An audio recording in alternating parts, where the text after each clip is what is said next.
Welcome. I am Natasha, and this is Always Be Crafting. It is March 4th, 2024. If you are watching this when I'm recording things, if you're watching these in the future, thanks for tuning in. Thanks for catching me. I have spent most of February fighting a giant sinus infection. It's apparently a brain infection. No, it is a sinus infection, and I'm on some pretty heavy antibiotics. I'm not feeling so great this morning, but it doesn't stop me. Nothing stops me from crafting. I had to miss work this morning, which I don't love. I don't love that, but it is one thing to be out with a lot of people and doing a lot of activities when you're not feeling great. And another thing to be at home in a controlled environment when you're not feeling great. And I'm home in a controlled environment. So I am making balloon balls because this week in my family classes, I'm using them. I'm doing a ball song, and it is sort of the end of the semester. And at the end of the semester, I like to do special treats. Sometimes I do stickers, something, every semester is a little different. And this semester I chose, in one of our songs is a ball song. And I said, you know what, I'm going to pull out the balloon balls, and I'm just going to let the families take the balloon balls if they want them and make them. And on my Sunday class yesterday, I only had one class, thankfully. Almost every single balloon ball got taken. So I'm down to 3 balloon balls, and I have 2 more classes this week, later in the week. Hopefully I'll feel better. And I thought I better replenish my balloon ball stash just in case those families want to take balloon balls. What's a balloon ball, you ask? This is a balloon ball. It is a fabric casing, like a pillowcase, that you blow a balloon into, and it houses the balloon inside, creating a ball that you can toss around. It's still lightweight, it doesn't hurt, you can bonk it. Because of the fabric, the balloon is more protected from being popped, which makes it much safer to use around children and like very small children and animals. And it also keeps the balloon inflated longer. I'm not really sure of all the science involved with latex, but I'm guessing the latex must bleed out, outside, that's how the air escapes. I never really was sure, but I guess that's how it must happen. And something about the fabric protecting the outside of the latex balloon keeps the air inside the latex balloon. So these stay inflated a lot longer. So when you blow up a balloon ball, you might have an inflated ball for 3-4 weeks instead of when you inflate a balloon a day or two later, it's floppy and more dangerous, again, around small children and animals. So, how do you make a balloon ball? You use a template. Well, I use a template. I know that there are patterns out there on the interwebs, and you could download something and print it and, cut it out of paper if you like. But I purchased Fun Time 10-inch fabric balloon ball template set. I got it through Cali Quilt Co. They're one of my favorite stores. I've known the owner, Tayva, and her husband, Joe, for decades, literally decades. And I mean, I would have supported them anyways, but these are fantastic. And when Tayva said that she loved making balloon balls, I was like, all right, show me why. And she did a whole video on balloon balls, and I was like, Tayva, you're a genius. I mean, I already knew she was a genius, but she's a genius. And these are fantastic. So the people who created this template set are just delightful. From everything I've heard from Tayva and Joe, they just seem like delightful people, and I love that I'm supporting my friends who have their small business, and they're supporting the people who create these template sets and their small business. So I love that too. And now you're watching my video. Am I a small business? Well, anyways, we're all sharing the love, right? So there's directions on the outside. So if you don't want to watch this video, or if you don't want to watch Tayva's video, which is excellent, you can just follow the directions on the packaging. But I'll just show you. So the template. Now I have put tape on here. So they're just, what's this called? What's this? What are templates made out of? Acrylic. Thank you. See, this is what happens when you're not feeling great. Brain cells don't pop as fast.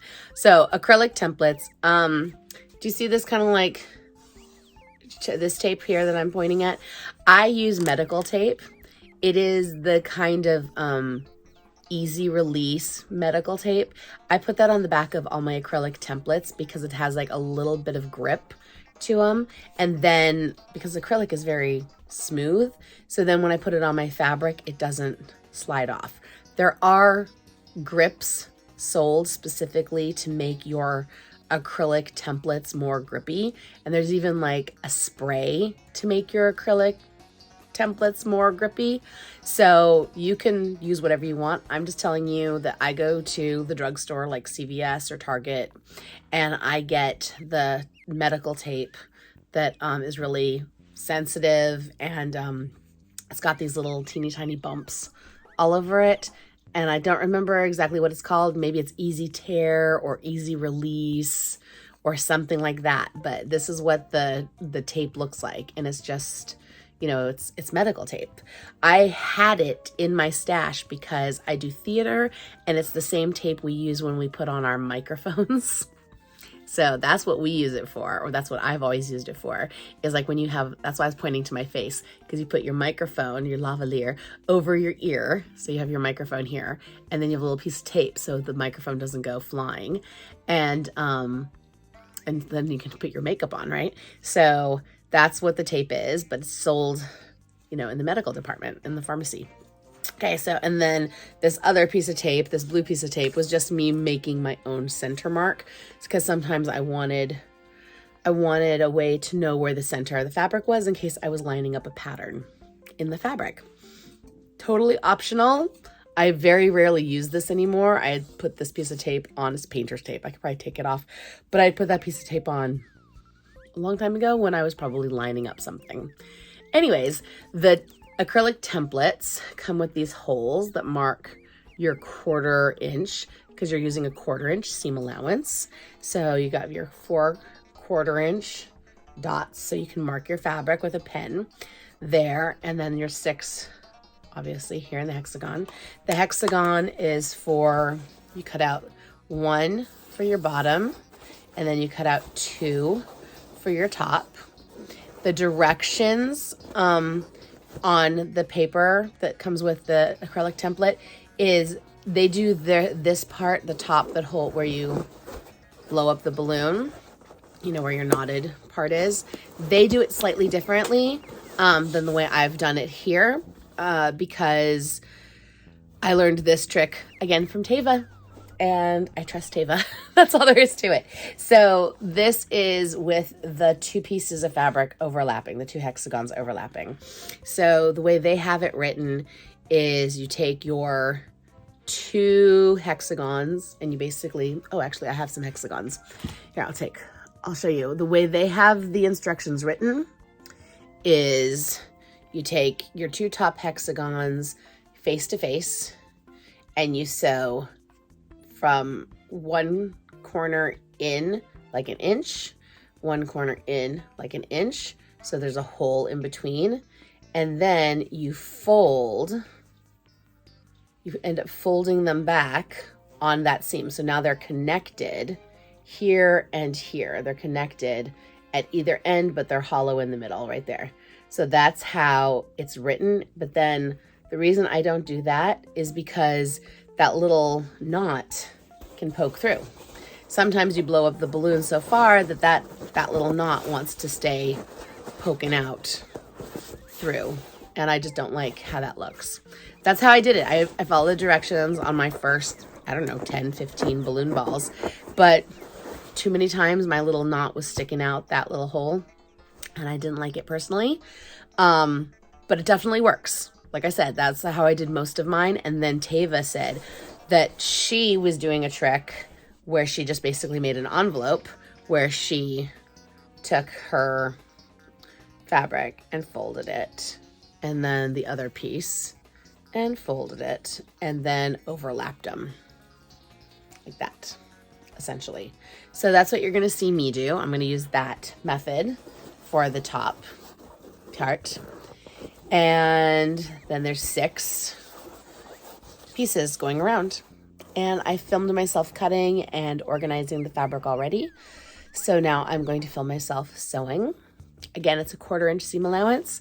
I sewed this one together because I haven't sewn one in probably a year, and I just wanted to, put it back in my fingers, remind my hands how to do it. And it's fine. I think I need to shorten my seam allowance, not my seam allowance. I need to shorten my stitch length because my stitch length is about a 2.75, and there's just a couple spots where maybe the fabric has more bias, just because when you're cutting out fabric has grain and it stretches more based on which way you pull it. And across the diagonal is where it's going to have the most stretch, and that's called the bias.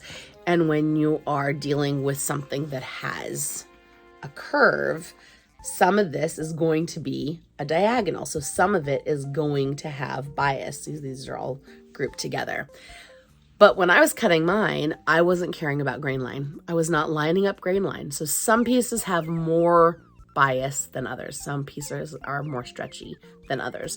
Now I make it match. I make my pieces match when I sew them, and it's fine.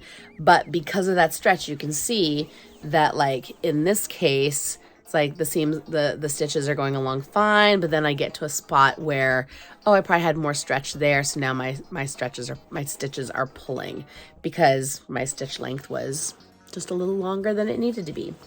So I'm going to go down probably to a 2. Because like I said, I was about a 2.75. I could go down to a 2.5, but I might just go down to a 2 and just keep it simple. It'll be a smaller stitch. It'll take longer to sew. That's what I love about bag making. When I'm making bags, I tend to use like a 3-point or 3.5. And oh, it goes so fast having that long stitch. I can imagine, I have short legs, so I walk, like my little legs are going do, and my husband's just going boom, boom, boom with his long legs. And I'm always jealous of people with long legs because I always think that they can just go so much farther, so much faster. And that's what a stitch length is. It's just those long legs. But now I have to go down to like my legs. I have to go do with my little legs, just working hard to get around all the turns. And I don't worry about, you know, if things are puckering or not, because this is a utility item. Once you put a balloon in there and you're playing with it, again, all ages, animals, everyone loves a balloon ball. Like, they are just fun. They're fun to make. They're fun to play with. They're fun for everyone. So if I think of anything else to say, I'll come back on. But otherwise, I already cut the fabric. I've already paired up a whole bunch of fabric pieces. So now I will just record myself sewing the pieces. And I'll just try to put some music to that. And I hope you enjoy this. I will link Cali Quilt Co down in the description. And I will link the Fun Time 10-inch fabric balloon ball set if I can also link that separately from Cali Quilt Co. Like, if I can link that within Cali Quilt Co, I will. I'm terrible with links. If you've been here before, I apologize. I'm learning. Every day I learn a little more. So I will do my best to link everything, and go check out Tayva's tutorial, and yeah, share the love. I hope if you have any questions, please don't hesitate to ask. If you like this video, please give it a like. If you like what you see, please tell your friends. And I hope you make a balloon ball, and I hope you have lots of fun. Have a great day. Hi, it's me again. I just wanted to show you a couple things on my machine. So I'm using a FAF Select 1546. I have had this machine for 21 years, I think. At least 20. I think closer to 21. And I love this machine. It's a mechanical machine. It's not electronic. When I bought it, I did not want an electronic machine because I did not trust computers. I have since purchased an electronic machine, but this is the machine I have set up like all the time. And my machine that does have electronics is sort of, I have to get it set up. But it is the machine that, yeah, it doesn't matter. Anyways, I'm using this machine, and it is a wonderful machine. So things that I don't have for it. I don't have a foot that has a guide on it. And I think because it's a German machine, they tend to work in centimeters, not inches. And since we use a 1/4 inch, and I don't generally use a 1/4 inch foot, nor do I have a foot that has a guide along the side. What I have done, I'll show you, is I have marked, let's see if I can bring this over. I have used a Sharpie to mark on my wheel where my 1/4 inch is. So like, this is the center position for the needle, and this is boop boop, that's 1/4 inch. So that's my cheat. That's how I do it. And again, the dial down here for seam length is, can you see that?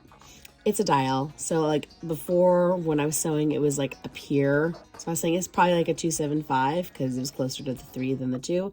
And now I'm going to wheel it down to the 2 because this is the mark right here that I need right there.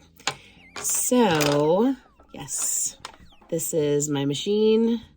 This is everything. I'm gonna have to get the camera at a better angle so it can record just the machine. And I'm gonna sew. And I'm going to 1/4 inch seam allowance. I'm gonna stop and start each seam about a 1/4 inch away. I'm doing this by eyeball. I should, or if you haven't done this before, use the little dots in the template to mark where that 1/4 inch is so you know where to stop and start. I'm going to go forwards and backwards to lock stitch my seams so they don't pull apart, because again, they are going to take a lot of stress as they get pulled apart to be sewn together, because a lot of things are joining up at those ends. So you need that lock stitch. Is there anything else I can tell you? That's it. It's a straight stitch, 1/4 inch. I'm using about a 2 millimeter seam length, and currently I'm just using Gutermann thread. It's polyester. It's easy to get your hands on, and my machine likes it. So if you have a machine and you have thread that your machine likes, that's what you should use. I do have other threads that I use for other purposes, but when I'm just doing basic sewing like this, that's what I use. I do have cotton threads that I also like, but I generally save my cotton threads for quilting. And for more utilitarian things like balloon balls, I use my polyester threads because they're a little stronger. I think that's officially everything. All right, I hope that answers any questions you may have had. And if you have any questions, please ask. Thanks. So the first thing I do is I take those hexagons, and the 2 hexagons, which will act as the insertion point for my balloon, is I do a folded over hem on each side. I'm using the back end of my By Annie stiletto. It is a stiletto and pressing tool, so I'm using the pressing tool feature of the stiletto to press that down instead of using a little mini iron or something. And then after that's been sewn down, that little hem, I pin them together to make them into one hexagon again. And I'm sewing about 1/8 of an inch away from the edge, so that will be hidden in the 1/4 inch seam allowance at the end.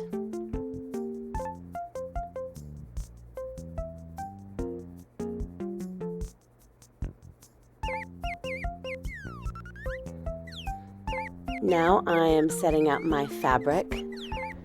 So in this case, I use 2 of each fabric, so I just want them to be evenly spaced out in a pattern. So I lay them on top of each other. My stiletto helps me line them up and hold them in place. Sometimes I use it, sometimes I don't. Right now, obviously, I am. It'll also help me pull the fabric a little to the left, a little to the right, whatever I need. If you were watching closely at the beginning of the video, I was cutting my fabric before I ironed it. Now, generally speaking, this is not a good habit, because once you iron, especially if you use water like I did, your fabric can shrink. So you want to iron it before cutting. But I'm not being that precious with these balloon balls. I had a number to make. You know, I needed to make a lot of them kind of fairly quickly. So I wasn't being super precious. And again, I'm not worried if they are not perfect. They are still going to work, even if they are not perfect. And you know what? They're still going to be really enjoyable to use. So the stiletto helps me pull the fabric a little bit if it needs to be pulled.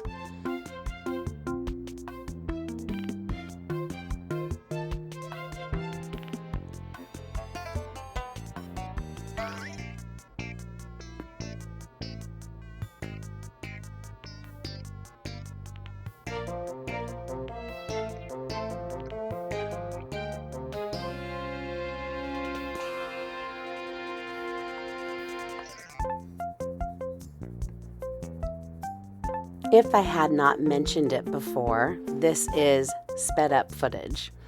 The entire process of this specific balloon ball took me, let's say roughly half an hour. Now, it usually doesn't take me that long to make a balloon ball, but I was really trying to focus on having good camera angles, and I might have been sewing a little slower than I normally sew. So this is sped up, I think 4 times my normal speed. I wish I went this fast, but it was not quite that quick. Anyways, now that all 6 pieces of the ball body have been put together, I am going to attach one of the hexagons. In this case, it looks like I am attaching the balloon opening first. I'm taking my time to really pull apart the sides, so I'm focusing on one flat end at a time. So when that lines up, I'm really focusing on what is under the needle. What is that 1/4 inch seam allowance touching? The one edge of the hexagon to one panel of the ball. And as I pull the pieces apart, I even angle my pins. I'm not sure if you can see that. Hopefully you're noticing, because I do it a number of times. But each time I pin, I'm even angling my pins a little bit in that shape. So I'm trying to get that hexagon as flat against the panel it is sewing to as possible. Again, I'm not being super precious. There will be wrinkles here and there, and it's okay. It will not affect the finished product. When you've got 15 or 16 balloon balls to make in a day and a half, you can handle a few wrinkles.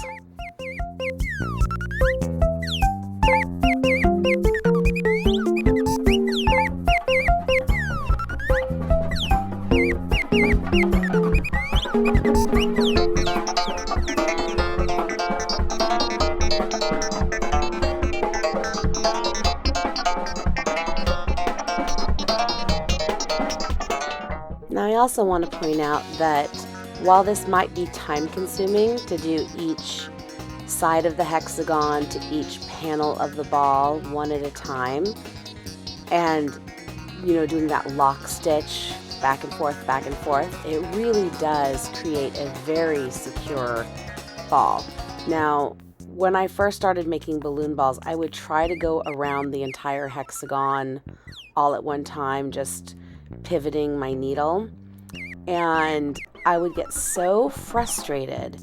And I think, I'm sewing for fun. It should be fun, and getting frustrated isn't my idea of fun. So you do what you need to do to make yourself sane. For me, it is pinning one side, sewing one side, pinning one side, sewing one side. That's what works for me. If you would rather pin all 6 sides of your hexagon to all 6 panels of your balloon ball and just, needle down and pivot, then do that. Do whatever works for you. This is what works for me.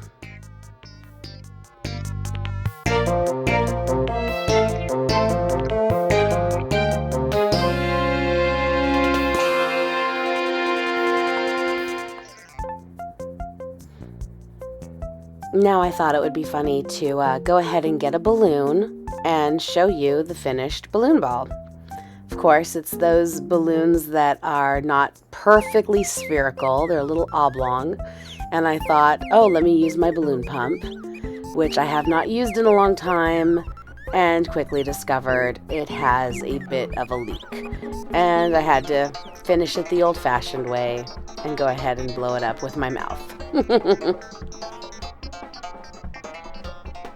But I still think it looks pretty good. Here it is. A couple of wrinkles, but a very sturdy, very usable balloon ball. It's going to have a lot of fun tomorrow in class. And now let's watch some super speedy footage of a whole bunch more of balloon balls. Enjoy! I hope you make some yourself.